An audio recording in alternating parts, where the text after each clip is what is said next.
Halo, Tuhan bersamamu. Selamat jumpa kembali dengan Cuap-Cuap Kawam Katolik Awam.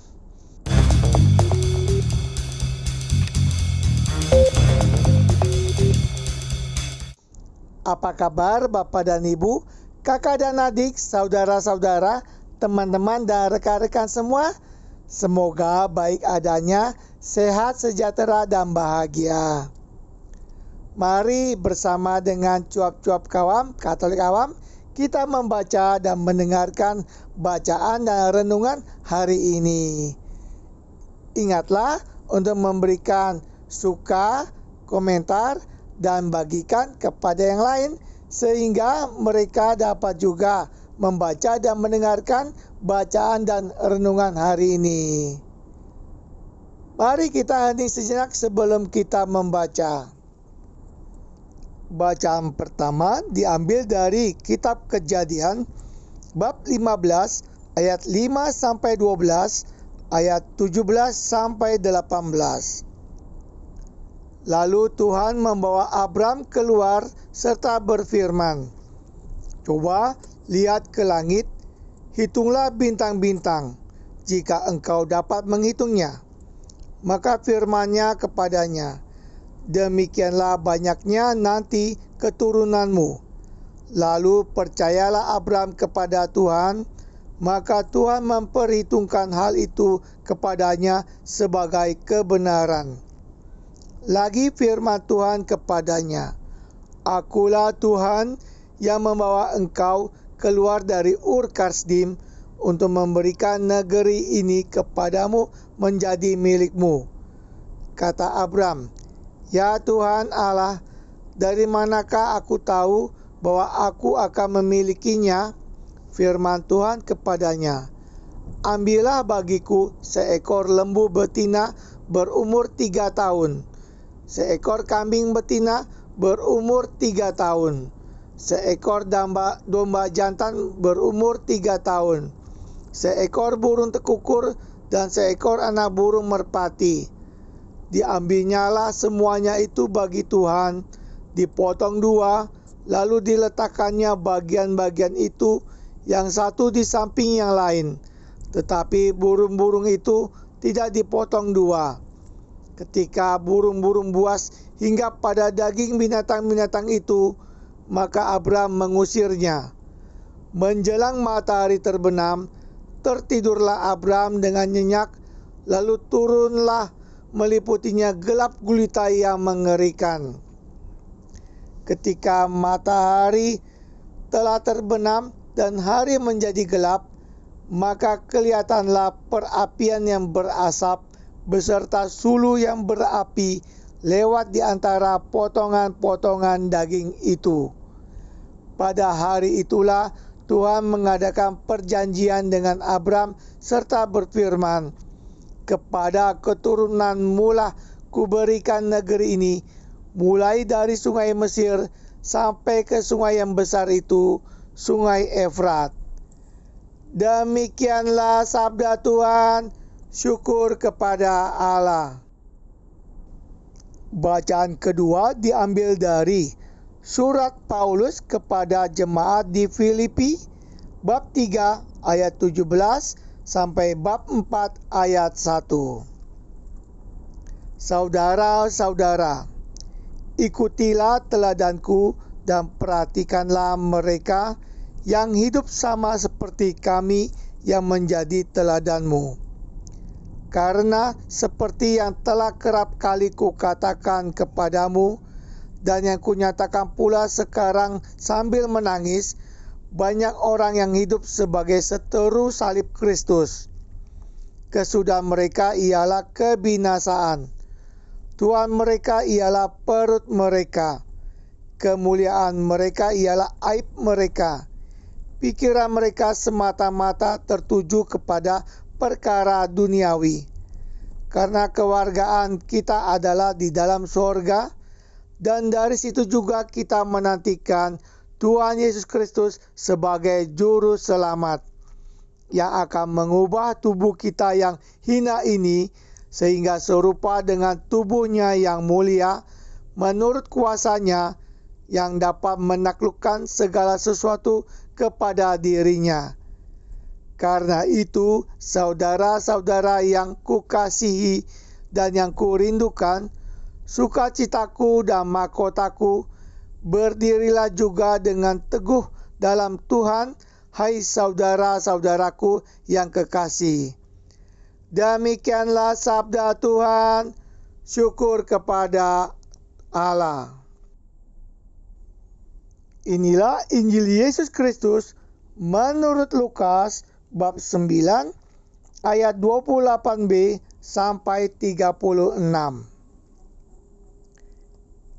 Yesus membawa Petrus, Yohanes dan Yakobus lalu naik ke atas gunung untuk berdoa. Ketika ia sedang berdoa, rupa wajahnya berubah dan pakaiannya menjadi putih berkilau-kilauan. Dan tampaklah dua orang berbicara dengan dia, yaitu Musa dan Elia.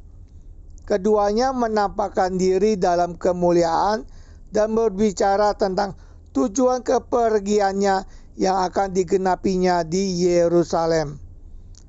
Sementara itu, Petrus dan teman-temannya telah tertidur, dan ketika mereka terbangun, mereka melihat Yesus dalam kemuliaannya dan kedua orang yang berdiri di dekatnya itu. Dan ketika kedua orang itu hendak meninggalkan Yesus, Petrus berkata kepadanya, "Guru, betapa bahagianya kami berada di tempat ini. Baiklah, kami dirikan sekarang 3 kemah, 1 untuk engkau, 1 untuk Musa, dan 1 untuk Elia." Tetapi Petrus tidak tahu apa yang dikatakannya itu. Sementara ia berkata demikian, datanglah awan menaungi mereka. Dan ketika mereka masuk ke dalam awan itu, takutlah mereka. Maka terdengarlah suara dari dalam awan itu yang berkata, "Inilah anakku yang kupilih, dengarkanlah dia." Ketika suara itu terdengar, tampaklah Yesus tinggal seorang diri, dan murid-murid itu merahasiakannya, dan pada masa itu mereka tidak menceritakan kepada siapapun apa yang telah mereka lihat itu. Demikianlah sabda Tuhan, terpujilah Kristus. Renungan diambil dari homili misa hari Minggu tanggal 13 Maret 2022 oleh Romo Victorius Rudi Hartono, Paroki Alam Sutera, Gereja Santo Laurentius. Bapak Ibu, saudara-saudara yang terkasih yang dicintai Tuhan, Shalom. Shalom. Hari ini kita memasuki Minggu Prapaskah yang kedua. Tema firman Tuhan terfokus pada bacaan Injil, ialah peristiwa transfigurasi. Apa itu peristiwa transfigurasi? Trans dan figur. Trans melampaui, figur adalah rupa. Maka dengan pengalaman transfigurasi berarti Anda dan saya mengalami perubahan rupa. Sayangnya kita belum mengalami itu, masih dalam perjuangan. Tetapi Yesus hari ini menunjukkan Ia dalam kemuliaannya berubah rupa dari kodratinya sebagai manusia menuju kodrat ilahi. Maka inilah yang membuat takjub, kagum dari Petrus, Yohanes dan Yakobus. Sehingga saking kagumnya ia berhalusinasi. Wow, indah sekali. Kalau begitu, mari Tuhan Yesus kita camping di sini. Camping, dirikan 3 kemah. Tapi Petrus nggak mengetahui semua yang dikatakannya itu. Lalu masuklah awan dan terdengarlah suara, "Inilah anakku yang terkasih, dengarkanlah dia." Peristiwa transfigurasi adalah proses Anda dan saya mengalami kemuliaan. Dan itulah menjadi tujuan Anda dan saya hidup di dunia ini, berjuang menuju kemuliaan. Jangan cukup Anda cuma sukses dalam karir, tapi tidak sampai pada kemuliaan. Tidak cukup Anda mencari banyak kekayaan, karena begitu mati itu tidak dibawa, malah milik mereka yang masih hidup. Perjuangan Anda untuk mencari kekayaan itu jatuh bangun kerja keras. Tetapi kalau hanya melulu dari kekayaan material saja, amat sangat tidak berguna. Maka inilah Tuhan mengingatkan Anda dan saya pada bacaan-bacaan hari ini yang memberi inspirasi bagi hidup Anda dan saya tetap melaksanakan pantang dan puasa kita. Pengalaman Abraham dari bacaan pertama kita tahu, ia dipanggil Tuhan di usianya yang sudah lansia.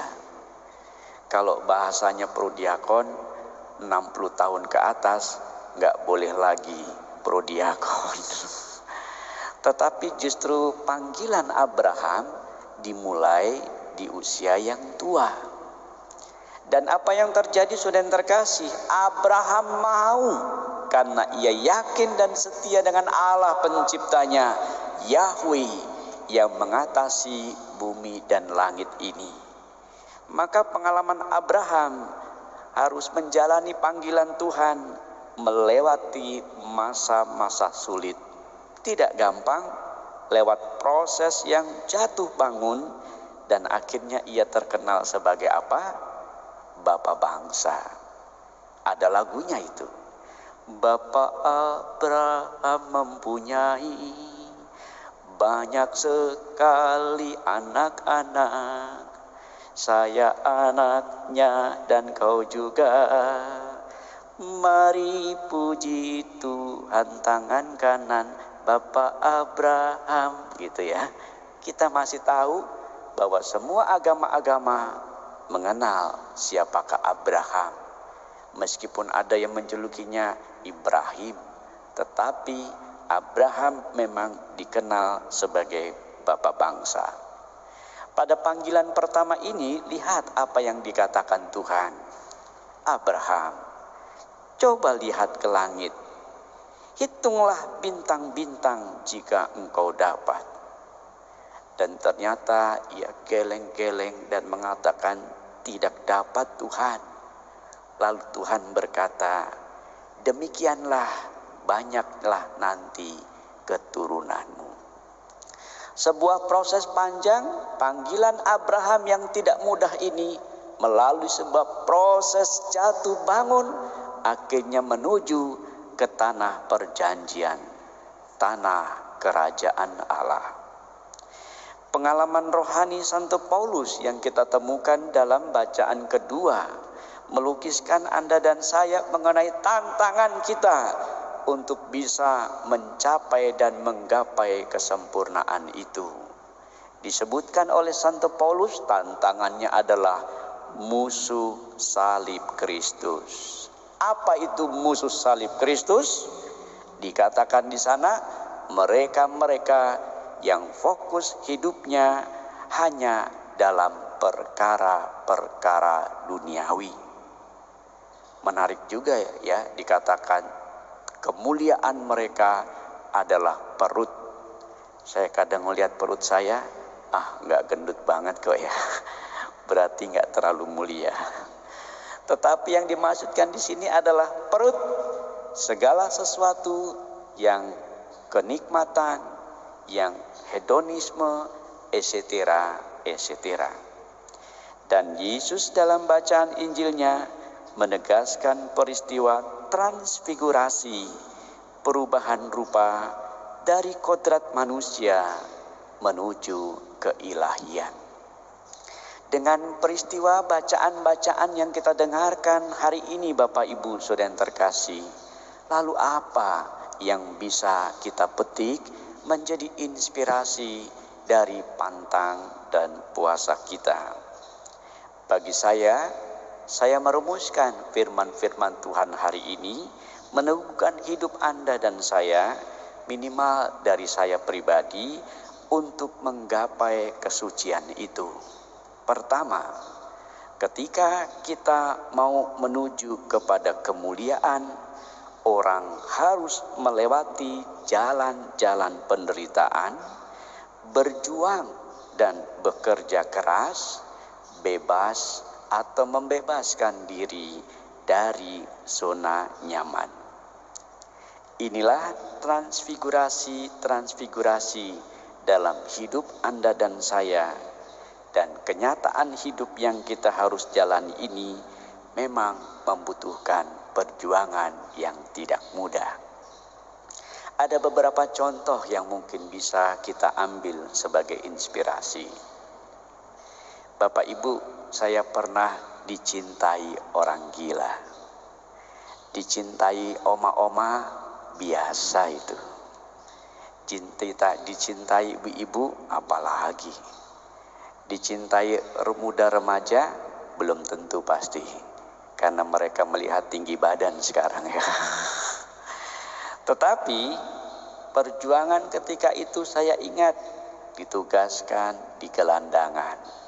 Ada dalam komunitas orang-orang jalanan yang liar, tetapi yang saya heran di situ ada seorang wanita, perempuan itu yang lusuh, tidak pernah mandi hampir 3 tahunan. Kami biasa membuka dengan sarapan pagi bersama. Anda akan lihat ia pasti dijauhi oleh anak-anak yang jalanan ini. Saya mencoba untuk mendekat. Buset deh, baunya minta ampun. Tapi lebih dekat lagi, buset deh, menyengat.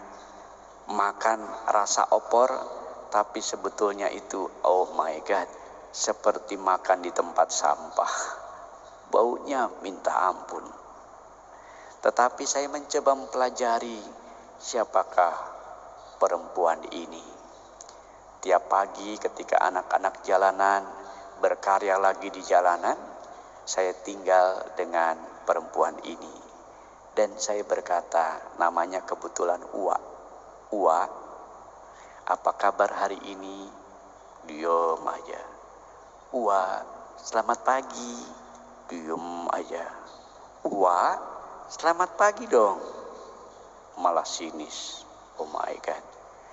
Lalu saya berkata, nggak mungkin saya nggak bisa menerobos orang ini, sebab dia bukan setan dan gundurwo.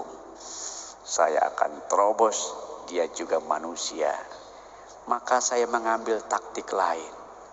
Tiap pagi saya ganti dengan sapaan, wah, engkau cantik bagaikan bidadari.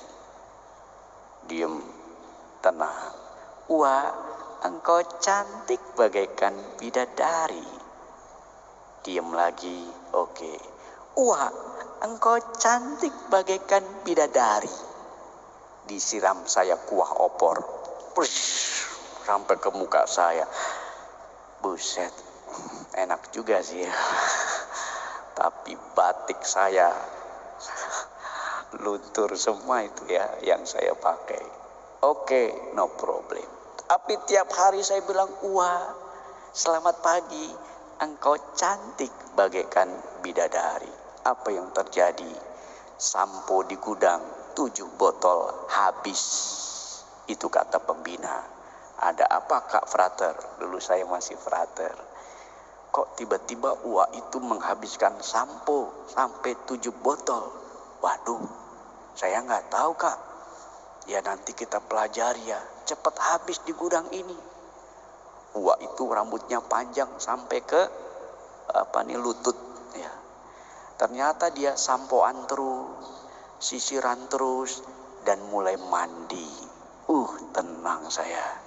3 tahun gak mandi, Ternyata mau mandi, ngabisin sampo berapa botol. Dan terus menerus selesai, 40 hari selesai bekerja. Seminggu sebelum saya pamitan, Uwa itu berkata, "Kak Frater, ayo kita bulan madu ke Bali. Saya sudah cantik bagaikan bidadari." Mati gua. Tetapi saya ambil akal, "Wah, iya, nanti kita akan bulan madu ke Bali. Tapi izinkan Kak Frater mencari nafkah dulu untuk tiket pesawatnya." "Oke, wah, engkau cantik bagaikan bidadari." Pergi saya, selamat jadi pastor deh. Coba kalau enggak ya, walau dalam. Inilah salah satu contoh perjuangan melihat bagaimana uak perempuan ini menjadi normal. Dan suatu ketika perjuangan itu saya dapatkan di satu siang, perempuan ini mau cerita sama saya, "Kak Frater, masalah saya adalah sedemikian." Emang ngeri saudara. Intinya aja ya, dia diperkosa oleh ayahnya sendiri. Dan ketika melahirkan bayi, bayinya itu diambil ayahnya itu, dan uak perempuan ini diusir. Anda bisa bayangkan dua problem mental dalam diri orang ini sehingga ia menjadi kurang waras. Puji Tuhan, perjuangan 40 hari uak dapat sehat dan normal. Saya telepon lagi kakak di sana, saya amati dalam 3 bulan, dan rupanya uak mulai normal kembali. Puji Tuhan. Ini adalah sebuah transfigurasi, pengalaman yang tidak mudah. Dan memang untuk dapat menggapai apa yang kita terobos dari persoalan-persoalan kita, selalu ada jalan keluar. Apalagi kalau Anda dan saya bekerja keras. Inilah pengalaman transfigurasi. Di tempat yang sama juga saya hampir terbunuh ketika hanya melerai anak-anak gelandangan yang ditampung itu. Berantem mereka pakai pisau. Dan saya bilang, jangan berantem. Kita ini adalah saudara. Saudara apa Kak Frater? Kita lain bapak, lain ibu, bukan saudara. Benar juga sih ya. Oh. Ya udah, yang penting kita saudara. Enggak bisa. Oke, apa maumu? Saya mau melukai dia. Jangan dia, saya lukai. Saya yang dilukai, saya maju. Ayo silakan bunuh saya. Bunuh saya. Saya liatin matanya, lama-lama dia deg-degan dan pisunya ditaruh lagi dan berkata, "Baik Kak Frater, saya akan berdamai, izinkan saya pergi untuk di jalanan lagi." Silahkan. Ngapain di jalanan? Nyopet lagi, bekerja lagi, nyari ini. Emang susah membangun mereka. Ini kenyataan perjuangan yang pernah saya alami. Apakah ini sebuah transfigurasi? Yes, itu adalah peristiwa transfigurasi kecil yang bisa kita hadapi. Seorang bapak atau bapak ibu belum punya rumah, berjuang untuk cari rumah, hitung-hitung ternyata gajiannya nggak cukup, berjuang lagi, hitung-hitung lagi, dan dia ingin punya rumah, pengen punya rumah, berjuang terus, nabung, akhirnya mencari banyak cara, rumahnya dapat dibeli, meskipun harus kredit, banting tulang, kerja kelas, dan tidak malas-malasan, rela lembur kiri kanan, begitu dapat rumah, hasilnya melegakan. Itu juga adalah sebuah peristiwa transfigurasi. Kemarin ada oma, bukan dari paroki ini, jauh, lumayan 1 jam jaraknya, hanya datang memberi WA, "Romo, boleh saya mengaku dosa?" "Oh, dari paroki mana?" "Saya bukan parokinya Romo." "Oh, bukannya belum boleh ya?" "Usia berapa ya ibu?" "Maaf Romo, saya sudah oma-oma." Oh ya maaf oma. Mau ngapain?" "Mau ngaku dosa." "Welcome, datang ke tempat ini ya. Tapi syaratnya sehat ya. Sehat? Ya, sehat Romo. Ya, dia datang ke tempat ini. Oma 76 tahun, nyupir sendiri. Datang ke tempat ini, kendaraannya biasa, nggak mewah-mewah. Begitu datang, dia ketemu saya, mengaku dosa. Aduh, begitu saya memberi penitensi. In the name of the Father, and of the Son, and of the Holy Spirit. Go in peace. Dan rupanya bersyukur atas segala rahmat itu. Pulang dengan hati gembira. Bagi saya, Oma ini mengalami transfigurasi. Perjuangan dia. Lalu saya tanya, kenapa sih Oma nggak mau di parokinya sendiri? Kan ada pastor. Sudah Romo, sudah. Tapi kok rasanya belum mantep. Saya cuma ingat ngelihat di YouTube Alam Sutra, ada Romo. Kayaknya kalau Romo lagi khotbah saya terkesan jatuh cinta datang ke sini. Sayang cuma ngaku dosa. Tapi buat saya saudara yang terkasih, inilah peristiwa transfigurasi. Peristiwa yang mengubah Anda dari hidup sisi duniawi dan dia menyadari kelamnya hidup itu. Sampai akhirnya dia mau dilepaskan dan dibebaskan. Dan dia sekarang merasa, saya lega Romo. Puji Tuhan. Lanjutkan dengan pantang dan puasa. Hal ini boleh kita timba. Masih banyak mungkin contoh-contoh lain. Atau kalau boleh saya ambil juga contoh. Misalnya bahwa transfigurasi itu ibarat ibu yang hamil. Dia harus merelakan posisi tidurnya selama 9 bulan loh saudara-saudara. Nggak bisa tengkurap ya. Bayangin kalau wanita hamil 7 bulan tengkurap, bisa meledak itu perutnya ya. Tapi dia harus merelakan itu, dan itu salib. Sementara suaminya asik-asik aja tidur ya, kelimpangan sana sini ya. Istrinya yang hamil itu harus terus bertahan 9 bulan dengan posisi tetap terlentang. Itu tidak mudah. Begitu bayinya lahir, hilanglah kesusahan 9 bulan. Itu adalah transfigurasi. Dan peristiwa transfigurasi ini hubungannya apa dengan masa pantang dan puasa kita? Sederhana saja Bapak Ibu. Anda pantang dan puasa, Anda ingin saleh. Anda pantang dan puasa, Anda ingin suci. Amin. Amin. Coba katakan di kiri kanan, doakan aku jadi saleh ya. Coba, doakan aku jadi saleh ya. Coba ucapin benar-benar ini, doakan aku jadi saleh ya. Anda lagi dong, doakan aku jadi saleh ya. Kiri kanan, serius? Iya, lihat reaksinya, gembira. Itu transfigurasi. Mau lagi yang menohok, coba ke belakang kita. Ih, kamu suci deh. Ayo. Ih, kamu suci deh. Ih, kamu suci deh. Malah ketawa, lihat HP lagi. Bapak Ibu, saudara yang terkasih, peristiwa transfigurasi hayatinya kecil-kecil, tetapi perjuangan puasa pantang ini menjunjung kesalehan, rumit, perlu sebuah tantangan. Di pastoran aja memang saya sebulan ya nggak makan daging, berjanji pantang puasa ini nggak makan daging. Di pastoran semur ya, kentang ya, ada dagingnya. Oh my God. Satu lagi, sayur lodeh. Ya udah, makan nasi sayur lodeh. Saya bilang, Dezan, buatin saya telur dadar dong. Kenapa? Daging semua. Bayangin, seminggu ini aja hampir 10 hari kita harus menahan godaan-godaan. No problem. Kita ingin menjadi suci dan saleh, dan itu memang yang harus dikejar di masa pantang dan puasa ini. Hadapi itu karena tujuan Anda dan saya kemuliaan yang ilahi.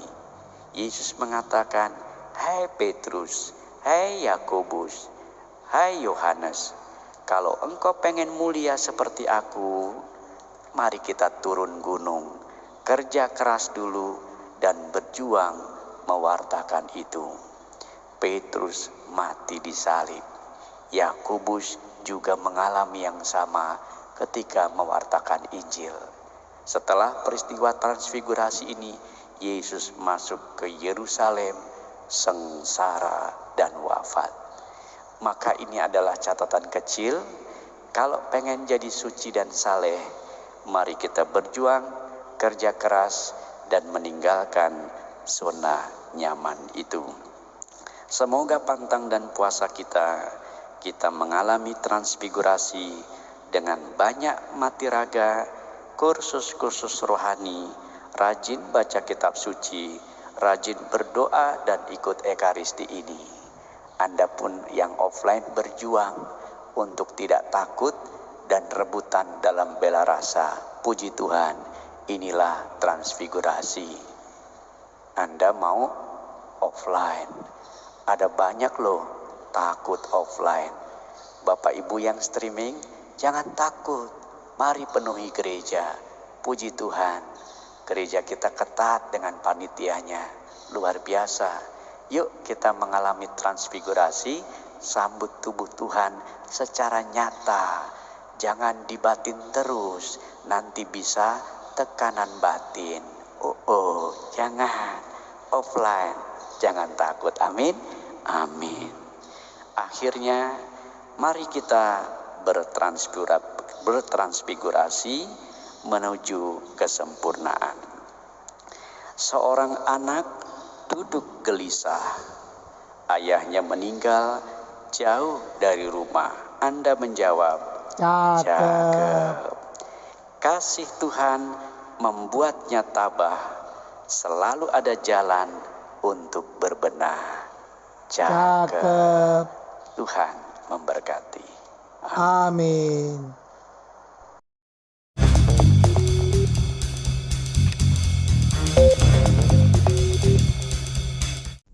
Tuhan bersamamu. Terima kasih Bapak dan Ibu, kakak dan adik, saudara-saudara, teman-teman dan rekan-rekan semua yang telah turut membaca dan mendengarkan bacaan dan renungan hari ini. Sampai jumpa kembali dengan cuap-cuap kawam Katolik Awam. Salam sehat, sejahtera dan bahagia. Tuhan memberkati.